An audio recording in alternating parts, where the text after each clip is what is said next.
Our Torah portion for this Shabbat is Noah and the Ark. It seems tragically appropriate to consider a story about mass destruction now, as Israel is drawn into a horrifying war. And as I was rereading this painful Bible story, I saw a book on my shelf called Genesis, A Living Conversation. In 1996, Bill Moyers, who remembers Bill Moyers? Yeah, he convened an amazing PBS series exploring the meanings of the Torah's book of Genesis, including journalists, activists, public philosophers, theologians of many religions, and the transcripts of those conversations became a book. So I pulled it off my shelf and I turned to the chapter on Noah. And during Moyers' conversation, there was this fascinating discussion about who was to blame for the flood. Was it God, or was it people who brought this catastrophe, this orgy of mass destruction? And interestingly, the secular humanist, psychologist, and author named Carol Gilligan blamed God, but the Baptist minister and theologian Sam Proctor blamed people. Gilligan spoke of God's regret. She said, look, God made human beings and they made a mess of everything, and then God became consumed with anger and betrayal, and then blew a gasket, and then God destroyed the whole world. But Reverend Proctor objected. He argued that we cannot ever blame God for human evil. It's true, he said, God made the world and it was good, but then God gave us the power to either protect or destroy the world. This is what he said. Human beings had the freedom to create the Holocaust. Human beings had the freedom to create human slavery. Human beings have the freedom to consummate evil among us. And so, he said, the flood was human evil unrestrained, uncontained, a wild force of destruction. Human beings, by their actions, he said, that's what destroyed the world. It's a perfect precedent for today, what evil human beings are capable of. The evil human beings are also capable of enabling, excusing, and justifying. I have personally been stunned by how hard it is for seemingly thoughtful people to place the blame for this war squarely where it belongs, with Hamas. How flippant some are with their accusations that Israel is somehow to blame for their own savage murders. And then there are the obtuse and dangerous calls for an immediate ceasefire, while Hamas still holds 200 prisoners and large caches of explosives, rifles, rocket launchers, and more, all but ensuring that they will attack Israel again. The images of victims that have come across my social media feed are heartbreaking. Pictures of smiling, laughing young people. Pictures of parents with little children innocently smiling, all gone. Whole families, children killed in front of their parents. And those monsters videoed their savagery as if it were a game or a party.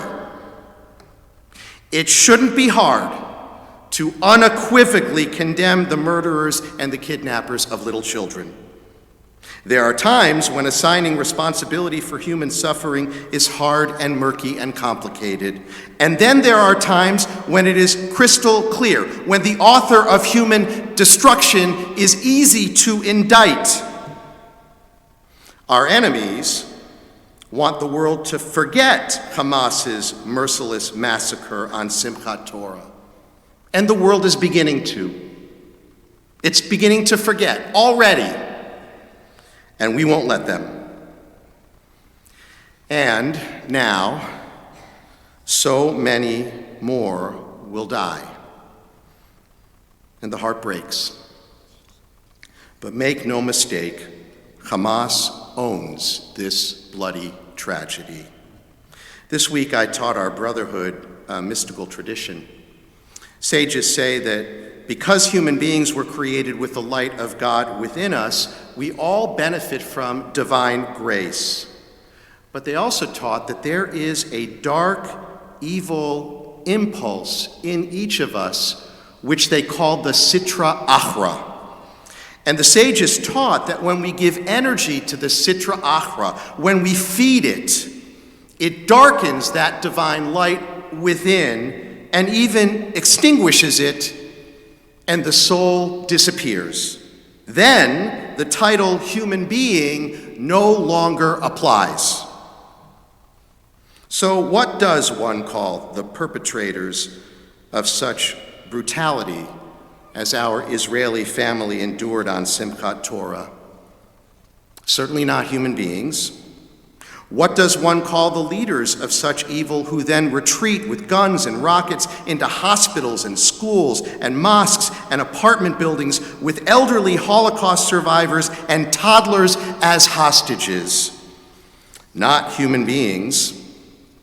And what does one call so-called progressives who march for every cause, who fight for every vulnerable group, and we have fought right along with them, who now justify such evil, and who seem to care little when it is Jewish blood that is spilled?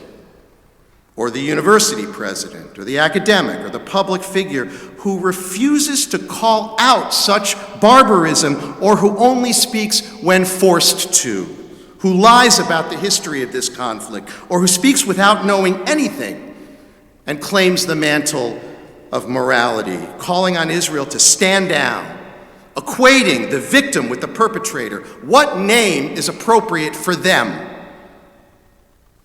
And now we stand at a precipice facing darkness and pain and another river of blood.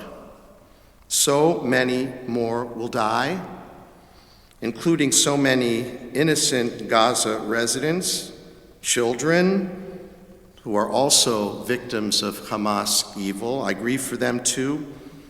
I really do believe that the IDF will do all it can to minimize their pain and suffering. And I think of the famous Golda Meir quote when she said, "When peace comes, we will perhaps in time be able to forgive them for killing our sons, but it will be harder for us to forgive them for having forced us to kill their sons." Peace will come when they love their children more than they hate us. Our enemies glory in murdering children. Our Jewish moral tradition insists we fight justly and humanely, that we mourn every death, that we understand that every single human being was created in God's image. That is how we keep the Sitra Achra at bay. That is how we live guided by the light of our moral tradition. Even as Israel must eradicate evil, Israel is committed to protecting the innocent as best it can. Back now to the Moyers conversation, because Reverend Proctor reminded us that the flood is only the first part of the story. After the waters subside, there was a rainbow, and Noah built an altar. Noah and his family continued to struggle and suffer. The horrors they saw and lived continued to plague them. Nevertheless, they rebuilt a shattered world, and out of the carnage of the flood grew the beginnings of the Jewish people.